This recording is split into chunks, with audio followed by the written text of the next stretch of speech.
Chaguinha hoje está na pista de motocross do meu amigo Nildo.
Olá, meninas e meninos que puxaram o vídeo do canal Gaiola Cross.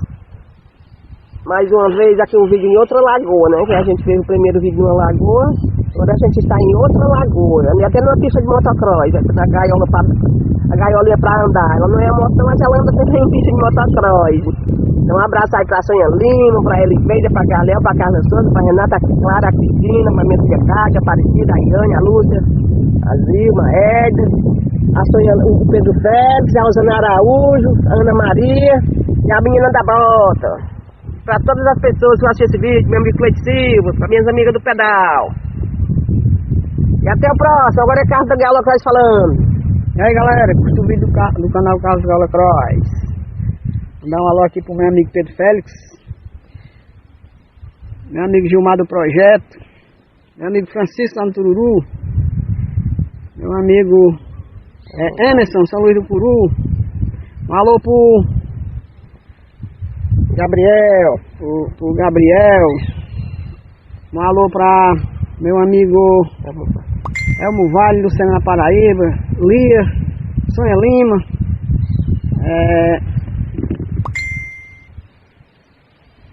esqueci o nome, o HD falhou. Alô pra todo mundo pro canal Gaiola Cross. E essas pessoas que vão assistir o vídeo, assiste, comente, compartilhe, deixe seu like, convide seus amigos a se inscrever. E um abraço e até o próximo vídeo. Um bom fim de semana para todos que vão assistir esse vídeo. Um abraço. Galera, a Chaguinha vinha dessa rampa, entra numa água. Como a água é um pouco funda, quando ela vai entrando na água, ela fez passando essa água, o vídeo. Só que as últimas voltas que eu ia filmar de frente, quando ela entrava na água, molhava molhava o CDI, né? Aí a gaiola apaga. Fizemos 2 vezes, a gaiola apagou. Aí não deu pra ficar, ficou de frente só o começo, mas ficou ela passando, eu em cima da rampa e ela passando. De certa forma ficou, não ficou de frente, né? Não foi que a gente queria fazer de frente. Mas é isso aí, espero que vocês gostem. O vídeo é esse, tudo de bom. Até a próxima.